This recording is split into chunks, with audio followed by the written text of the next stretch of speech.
तो हमारी यात्रा पूरी हो चुकी है। तो मैंने आपसे डिस्कस किया था कि मैं आपको बताऊंगी कि वहाँ पे सारी चीज़ें किस तरीके से हो गई हैं, कैसे टाइमिंग से हो गई हैं, और जो लोग नहीं गए हैं या लोग बहुत टाइम बाद जा रहे हैं तो उन्हें बुकिंग वगैरह सब कैसे करनी चाहिए। तो आज हम इस वीडियो में यही डिस्कस करेंगे कि हमें कैसे प्री प्लानिंग करनी है और कैसे वहाँ पे विजिट करना है। तो सबसे पहले हम लोग डिस्कस करेंगे बुकिंग्स के बारे में, क्योंकि मेजरली जब आप जाते हो तो आपको ज़्यादा आइडिया नहीं होता है कि हम बुकिंग कैसे करें, हमें वहाँ पे क्या क्या चीज़ें अवेलेबल हैं फॉर बुकिंग पर्पस। तो सबसे पहला पॉइंट है आपका प्री प्लानिंग दैट इज़ आप बुकिंग कैसे कर सकते हैं। सबसे पहले जो आप ट्रेन से जाएंगे तो दैट इज़ वो कॉमन है कि आप IRCTC की साइट से वहाँ पे ये लिंक आपका आ गया होगा IRCTC की साइट से, वहाँ से आप अपनी ट्रेन की बुकिंग कर सकते हैं।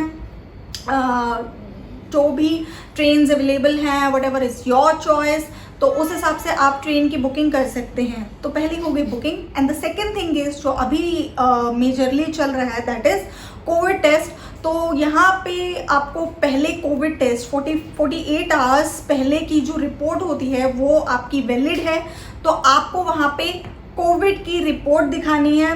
तो सबसे पहले आपका एक तो होगा जो वहाँ पर टेस्ट कर रहे हैं स्टेशन पे, आप बेहतर है कि यहाँ से करा के जाएं, ताकि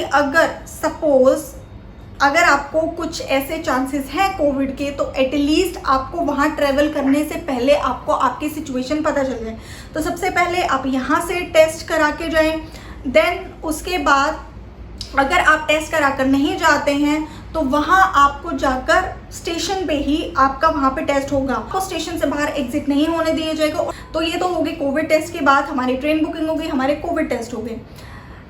थर्ड चीज़ जो अब हम आएंगे वो है आपका रूम बुकिंग, यात्रा पर्ची booking, battery cars booking, chopper booking, भवन पे जो रूम्स बुक होते हैं उनकी बुकिंग।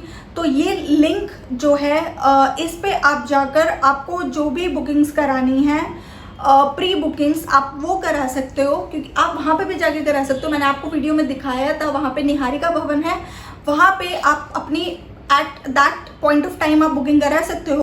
तो ये जो लिंक्स मैंने आपको बताए ये मैं डिस्क्रिप्शन बॉक्स में जो भी है, जो भी एक्सपेंसेस या जो कुछ भी हुआ है वो मैं सब डिस्क्रिप्शन बॉक्स में डाल दूंगी, ठीक है। और बाकी बेटर है कि आप इन लिंक्स के थ्रू आप पहले से ही प्री बुकिंग करा के जाएं, बिकॉज पीक टाइम पे आपको पैर रखने की जगह भी नहीं मिलती। ये हो गई हमारी बुकिंग के बाद। नाउ नेक्स्ट हम जो पॉइंट पे आते हैं वो है हमारे एक्सपेंसेस, कि हमारे एक्सपेंसेस क्या क्या हो सकते हैं। मैं अपना बताती हूँ कि मैंने वहाँ पे मेरे क्या क्या एक्सपेंसेस हुए थे। तो सबसे पहले जो था ट्रेन जो मैंने बुक की थी वो थी 3rd AC। तो उसका जो हुआ था, हम लोग 4 लोग गए थे, तो उसका 1300 रुपीज़ पर पर्सन पड़ा था, मतलब 1300-1200 अराउंड आपका जो है वो एक्सपेंस हो जाएगा। तो फ्रॉम दिल्ली टू जम्मू, तो ये था आपका ट्रेन का एक्सपेंसेस। देन वहाँ से मैंने की थी टैक्सी टूवर्ड्स होटल, जो रूम्स वगैरह अवेलेबल थे वहाँ पे, तो वो मेरे लगे थे 100 रुपीज़ उसके रूम्स तक के लिए। और देन हमारा आता है रूम का एक्सपेंसेस। जो मेरा हुआ वो मैं आपको बताती हूँ। तो कटरा, मैं थी जम्मू से मैं गई कटरा, ठीक है। तो कटरा में जो रूम मुझे मिला था वो था 700 रुपीज़ का वो रूम था, और रूम बहुत ही अच्छा था। वहाँ पे कटरा में फैसिलिटीज़ ये है कि आपके प्राइजेस कम होंगे लेकिन आपके रूम्स जो हैं वो बहुत ही अच्छे होंगे। कटरा में रूम लेने के बाद, रेस्ट करने के बाद कम से कम 3-4-5 घंटे हम लोगों ने रेस्ट किया। उसके बाद जब हमने रात के 8 बजे, मेरे ख्याल से 8 बजे हम लोगों ने यात्रा स्टार्ट करी। तो उससे पहले बाणगंगा पर जाने के लिए वहाँ से ऑटोस चलते हैं। तो ऑटो हम लोग 4 पर्सन थे, तो 25 रुपीज़ पर पर्सन था, तो हमारे पूरे 100 रुपीज़ लगे उसमें। तो वो हमने ऑटो किया था बाणगंगा तक के लिए, क्योंकि बाणगंगा से देन आपकी यात्रा भवन के लिए स्टार्ट होती है। तो बाणगंगा पे पहुंचने के बाद हम लोगों ने किए घोड़े, बिकॉज मम्मी पापा जो हैं उन लोगों के लिए हमने घोड़े किए थे। तो घोड़े का ऐसा है कि अगर आप बाणगंगा से सीधा लेते हो भवन के लिए तो आपको घोड़े का एक्सपेंस पड़ेगा 1250 रुपये, यानी 1250 rupees for a person from Katra to Bhawan. और अगर आप सिर्फ अर्धकुंवारी तक करते हो अपना घोड़ा तो वो 650 रुपीज़ आपसे लेते हैं। तो एज़ पर योर कंडीशंस और जो भी आपकी सिचुएशन है, आप जिसके अकॉर्डिंग आप रूम बुक घोड़ा को बुक करना चाहते हो वो उस तरीके से है। तो अब हम पहुंच गए हैं पूरी यात्रा करके अपने भवन पे। भवन पे पहुंचने के बाद आपके पास दो ऑप्शंस हैं, या तो आप माता रानी के दर्शन वहाँ पे कर सकते हो, नहीं तो आप पहले रेस्ट कर सकते हो। रेस्ट करने के बाद आप अच्छे से फ्रेश होइए, देन आप माता रानी के दर्शन कर सकते हो। मैंने क्या किया था, मैंने वहाँ पे रूम बुक किए थे अपने भवन पे और जिसका एक्सपेंस आया था 400 रुपीज़। तो कटरा पहुँच के रूम पे रेस्ट करने के बाद आपके पास माता रानी के दर्शन करने के बाद आपके पास अब ऑप्शन है भैरव बाबा पे जाने का। तो भैरव बाबा पे आप 3 तरीके से जा सकते हो, या तो आप पैदल जाइए भैरव बाबा तक, देन आप घोड़े कर सकते हैं जिसका चार्ज जो है 600 रुपीज़ है पर पर्सन। तो आप भैरव पे घोड़े पे भी जा सकते हो। देन जो अब लेटेस्ट अपडेट हुआ है वैष्णो देवी में वो है रोप वे से, यानी कि आप ट्रॉली से और जिसे उड़न खटोला कहते हैं उससे आप जो है भैरव बाबा तक जा सकते हो। That I found a very convenient option. तो जिसके चार्जेस है 100 रुपीज़ आना जाना, यानी कि 50 रुपीज़ फॉर वन वे। तो 100 रुपीज़ पर पर्सन पे आप भैरव बाबा के दर्शन कर सकते हो। तो एज ये न्यू अपडेट हुआ था वैष्णो देवी में तो हमने चूज़ किया rope way, and which is very convenient. Time भी कम लगेगा प्लस आपके पैसे भी कम लगेंगे, और the best option to Bhairav Baba आपका ये है। बाकी आपकी चॉइस है, आपकी श्रद्धा है, आप जैसे जाना चाहते हैं। तो भैरव बाबा के दर्शन करने के बाद अब आप आएंगे वापस भवन पे। भवन पे आने के बाद अब आपको वापस जाना है कटरा। तो आपके पास अब ऑप्शंस है वापस, या तो आप पैदल जा सकते हो, या फिर आप घोड़े पे जा सकते हो, या फिर आप यूज़ कर सकते हो एक और अपडेट वैष्णो देवी में, वो है स्मार्ट कार्स। लेकिन स्मार्ट कार्स में वही बात है, एक्सपेंसिव बिल्कुल भी नहीं है। आपके घोड़ों से बहुत ही कम प्राइजेस हैं उसके, और वेरी कन्वीनियंट है।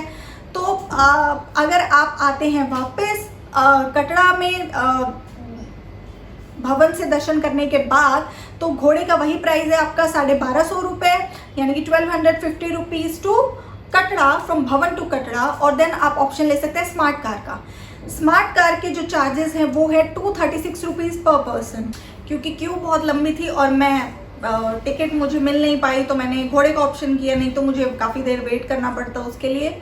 तो हमने घोड़े का ऑप्शन समझा। लेकिन जो आपकी स्मार्ट कार है वो जाती है सिर्फ अर्धकुंवारी तक, और लेकिन अर्धकुंवारी के बाद या तो आप पैदल जा सकते हो या फिर आपको घोड़ा करना पड़ेगा। तो चॉइस इज योर्स कि आप क्या ऑप्शन लेना पसंद करो। तो नेक्स्ट अब हम आते हैं टाइमिंग्स पे।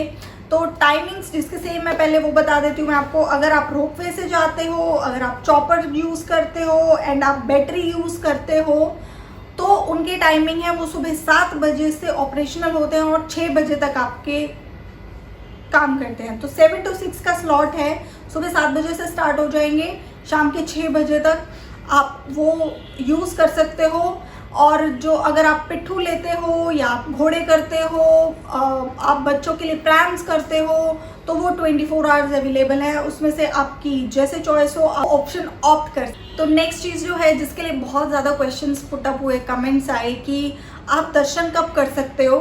तो 24 आवर्स आप कभी भी दर्शन कर सकते हो, लेकिन सुबह 6 बजे से लेकर 6:30 बजे से लेकर 8 बजे तक जो वो टाइम होता है उस टाइम पे आरती होती है, तो आप उस टाइम पे दर्शन नहीं कर सकते।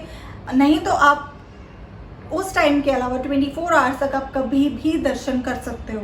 सो नेक्स्ट हम लास्ट पॉइंट पे आते हैं कि आप क्या क्या कैरी नहीं कर सकते जब आप भवन पे दर्शन करने के लिए जाएं। हर जगह जो कॉमन चीज़ होती है कि आप लेदर की कोई चीज़ नहीं लेके जा सकते हो, तो वो आपको नहीं लेके जानी है। दूसरी चीज़, अगर आपके पॉकेट में आप पर्स नहीं लेके जा सकते हो, अपना जो भी कैश है आपके पास कुछ भी है वो अपनी जेब में रखिए, लेकिन आपको वो लेके नहीं जाना है। कोई भी आपका पर्स है, इस तरह की कोई चीज़ आपको लेके नहीं जानी है। दूसरी चीज़, मोबाइल फ़ोन वो आपको नहीं लेके जाना है। लॉकर्स अवेलेबल होते हैं तो आप वहाँ लॉकर में अपना सामान रखिए। तीसरी चीज़, अगर आपने घड़ी पहन रखी है, घड़ी दैट स्मार्ट वॉच है अगर वो, तो आपको वो उतार के जानी होगी, क्योंकि मेरे सामने ही किसी को उस क्यू से बाहर दर्शन की क्यू से बाहर निकाल दिया था, क्योंकि उन लोगों ने स्मार्ट वॉच डाल रखी थी। पहले आप वो उतारिए, देन आप दर्शन के लिए जा सकते हैं। और एक और चीज़ है, गर्मी का टाइम है, लोग शॉर्ट्स पहन के या फिर कैपरीज पहन के जो भवन पे है दर्शन करने के लिए जा रहे हैं, लेकिन जब आप दर्शन की लाइन में लगे तो आप पूरे, चाहे वो मेल हो या फीमेल हो, वो पूरे कवर होने चाहिए। आप कैपरी, शॉर्ट्स और निक्कर जो भी है वो अलाउड नहीं है। तो ये चीज़ आप ज़रूर ध्यान रखना कि अगर आपने इनमें से कुछ भी पहन रखा है तो आपको दर्शन के लिए क्यू में नहीं लगने देंगे, आपको उस क्यू से बाहर निकाल दिया जाएगा।